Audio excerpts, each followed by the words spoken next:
Good morning. Good morning. So good to be here. It was, I think it was interesting. I interviewed in November, and one of the things I said when I interviewed was, I feel drawn to teach. And things kept happening. I was supposed to teach in February, and that didn't work. I had back injury. So I said, I'll teach Mother's Day. That'll be pretty easy. It was funny, when I first signed up for it, I'd been going to a different community, spiritual community, the last few years. I thought, I'll do the lesson I've always heard on Mother's Day, which is talk about the divine feminine. And then I had about 2 weeks after I signed up, and I went, oh, that's not Course in Miracles concept. Oops, okay. So got to start again, and I thought, well, I'll talk about what Course in Miracles says about motherhood and about women and the feminine. And then I had one of those oopsie moments again. I knew it wasn't in there much in Course in Miracles, but when I started looking and I did a search online, I found out Course in Miracles, the original edition, actually never goes to the feminine. It never talks about mothers or females or women, like not a single quote in the original edition. I did find one in the Clarification of Terms, which is the FIP edition, but it wasn't here in the original. So I really considered, I was just like, well, why is that? And I'll tell you, I didn't ever fully get an answer to it, but I'll share a little bit of my experience with you. Actually, I would say several authors, several writers I read talked about that Jesus, or Helen, however you want to say Course in Miracles was written, that there's a redefining of terms in the Course. That things such as Son of God doesn't just mean Jesus anymore. Son of God means, everyone. And it talked about redefining salvation and redefining atonement. And then a lot of these authors said, well, it's the same thing with the masculine. That, when Jesus says, him or man, it's inclusive. And I'll say initially I was like, oh, okay. And then I realized that every single author that said that was a man. All of the female authors that talked about it never really came up with an answer as to why there's no feminine in Course in Miracles. And so I kind of looked at that and I was like, I understand, the Course does redefine a lot of terms that we look at. But I thought if I wrote and said, God loves all white people, how would people who are experiencing, they're a different nationality, a different race, are they going to be like, oh yeah, that's inclusive? And I thought, a lot of people probably wouldn't. And for me, I think there is a little bit of, am I quite ready to say that the masculine means everybody? I don't know. But I said, okay, God, I know you got me doing this lesson for a reason this week. What is it? Because I don't know what you want me to say. Because it wasn't what I planned. And suddenly I started coming up with the same lesson over and over, which I said, thought it's kind of ironic. It's actually next week's Sunday's lesson. But Reverend Peter's talking next week, so hopefully he's not going to talk on it too much. We'll warn him that I stole his lesson this week. And I came across it when I was doing some reading, and then Reverend Tony actually had shared with me one of the emails we'd gotten about the conference, and it talked about the same lesson, which was 135. And then I thought, okay, this seems to be coming up a lot. I think I might be talking about lesson 135 for Mother's Day. And then I think about 2 days after I thought that, I got in my car, and I had a CD in my car, and the first thing that turned on when I turned on the engine, it's the CD, and the speaker says, so we're talking about lesson 135 this week. And I went, okay, got it. We'll talk about 135, which was some of the reading we read today.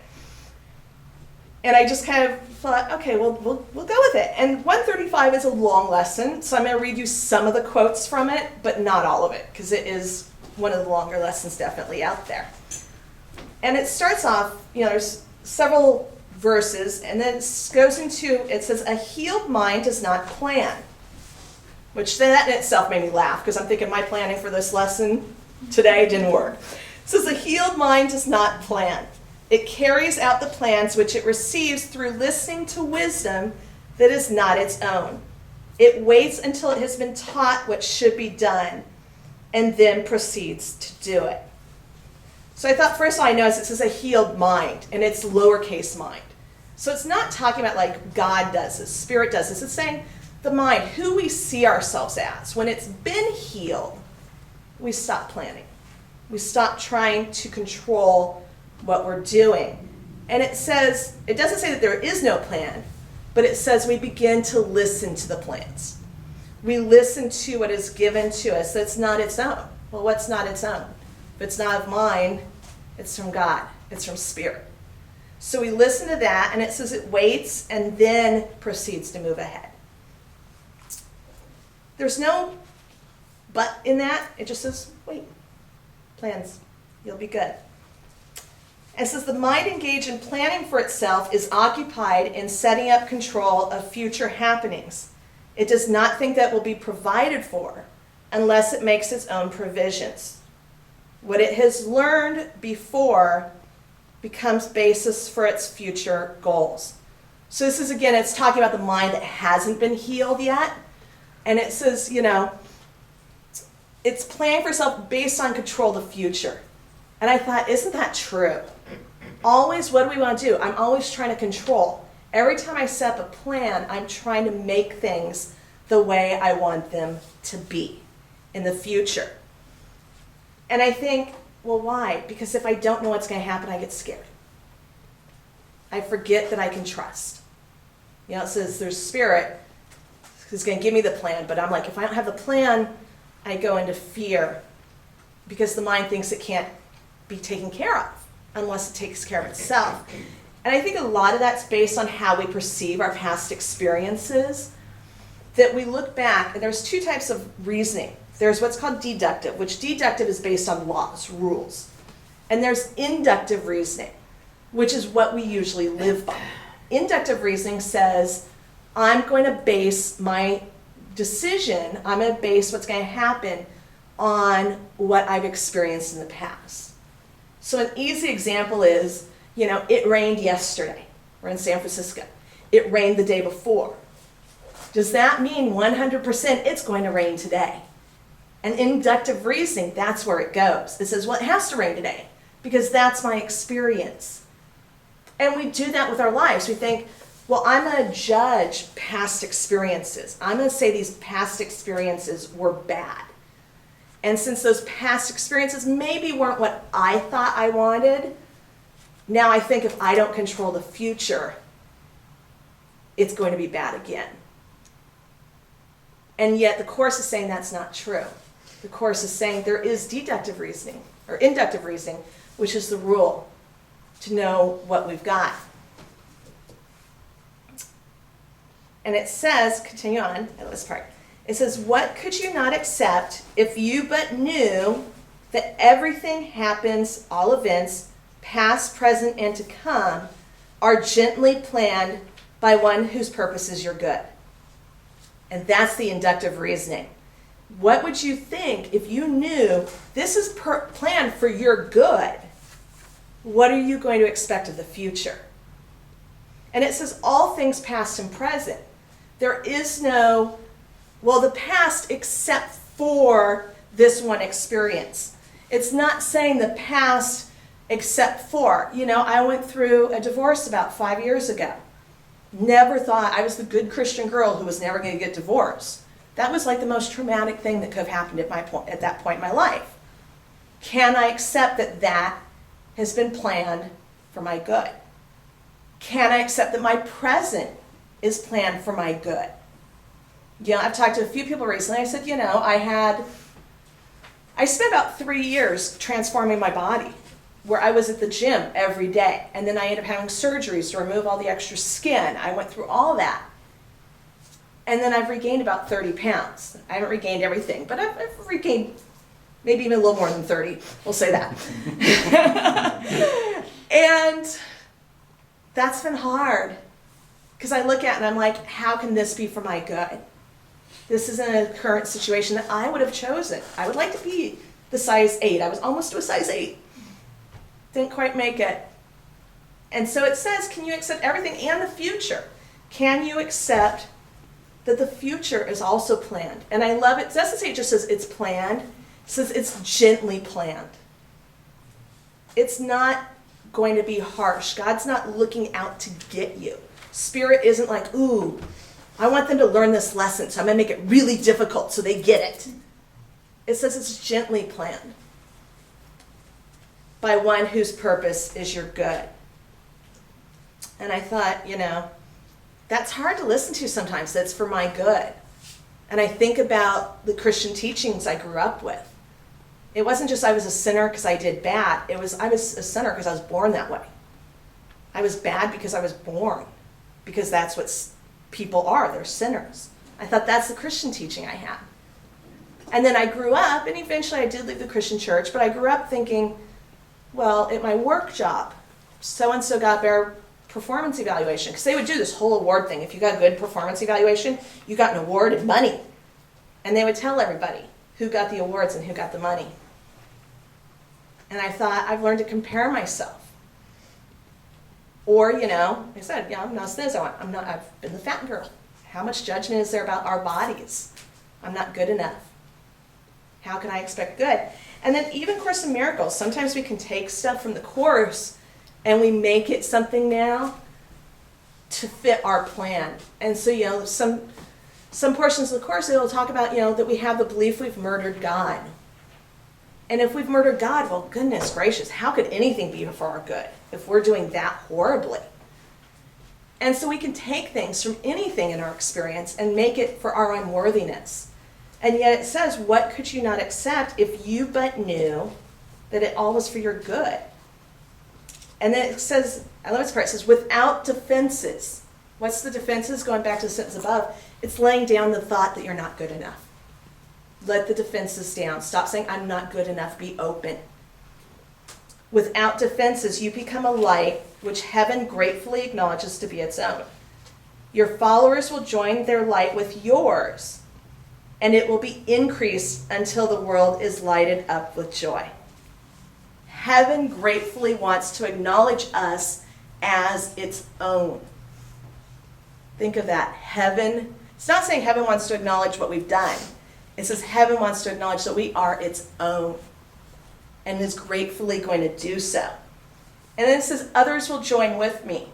Separations overcome. I thought about, it says, and the world is lighted up with joy. I'm thinking, wasn't that what we just talked about at the conference? What do we say? Change your mind, change the world. So what's the changing of the mind? It's the letting down the defenses of thinking I'm not good enough.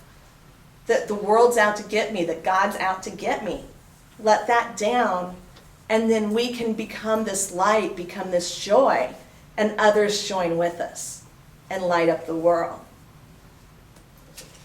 I said, this is a good lesson. I love 135. I was like, ooh, thank you for leading me to it.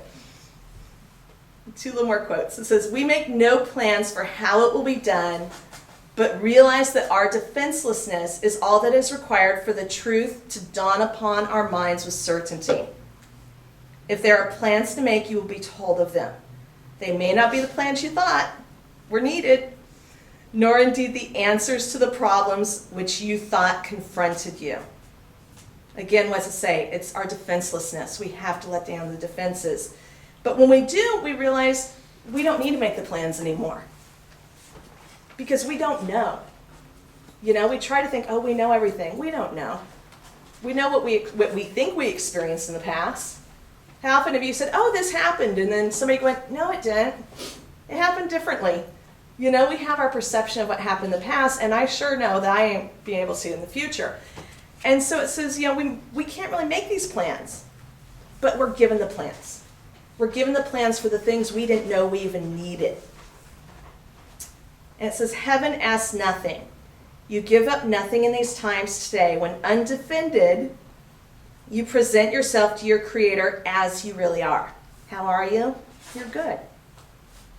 You're perfect. You're how God created you. So you present yourself to your Creator as you really are. Try not to shape this day as you believe would benefit you most, for you cannot conceive of all the happiness that comes to you without your planning. Think of that one. I love to plan. like when I go on vacation, I have every tourist activity prepaid for before I leave. You know, I'm that kind of person. And it says, think of all the happiness that could come to you without the planning. Be open to the miracle that can come into your life. Learn today, and all the world will take this giant stride and celebrate your Easter time with you. I think this even goes back to the lesson today. The lesson talked about the world has nothing that I want. Well, guess what? It says you give up nothing in these times. Why do we give up nothing? Because there's nothing in the world that we want. There's nothing that the physical is going to satisfy us. It's like I said, I'd like to lose 30 pounds. But guess what happens? When we lose 30 pounds, we think what? Well, if I could lose 5 more. And you lose 5 more and you think, well, I lost 5 more, but now my eyes are a little droopy. Maybe I should get an eye lift. And then you get the eye lift done. And you think, well, those are okay, but now, it just keeps going. When we engage in what we're trying to make the world be for us, it ends up we don't get to the happiness that God offers us. But it says, come defend, like I said, undefended, as you really are. And don't try to shape the day, because our dreams are so inadequate compared to what God has for us. God has so much more amazing things if we're open to allowing that good to come into our life. And I love that it says here, all the world will take this giant stride and celebrate your Easter time with you. It doesn't say we're celebrating Good Friday. It says we're celebrating the Easter. Which initially I thought, well, this lesson must be, and I was like, this lesson's way too late in the book. It isn't talking about Easter, the holiday. No Easter bunnies. It's too late. We're in May here. But the Easter time, what is the Easter time? It's the resurrection. It's when you move into a new life. It's when you move into a new birth. And I was thinking back, how does this tie into Mother's Day with the new birth? And I thought that's what it is. You think of the little child, and does the child know when they're like 3 years old? Do they go, oh, I'm bad because I have green pants on and that kid has a red jumper? 3-year-olds aren't thinking that way. They are doing what? They're thinking in innocence. They're just in the moment. They're having fun. And the extent of their planning is, Mom, I want a grilled cheese sandwich. And guess what? If Mom doesn't give them a grilled cheese sandwich, unless they're having a bad day, if they're having a good day and trust in Mom, they're going to be happy because Mom fed them still. Mom took them to the park. Mom took care of all the planning for their day. Mom picked out the clothes for them to wear. And I think that's what God is for us, is that mother. And it was interesting, I said there is one spot in clarification of terms where mother is mentioned, but I actually really like a different quote from Helen Schuckman, who this was from her poetry, and it was basically one of the last things she wrote. And it says, he loves you as a mother loves her child, her only one, the only one she has, her all in all, extension of herself, as much a part of her as breath itself. So I think maybe Helen, Jesus, like I said, however you want to put it, didn't use the feminine in Course in Miracles, but I think later on, Helen at least, acknowledges that God acts as our mother in a lot of ways, that God is the loving one, showing us the plans and taking care of us. And we just have to let down our defenses and trust. So, thank you.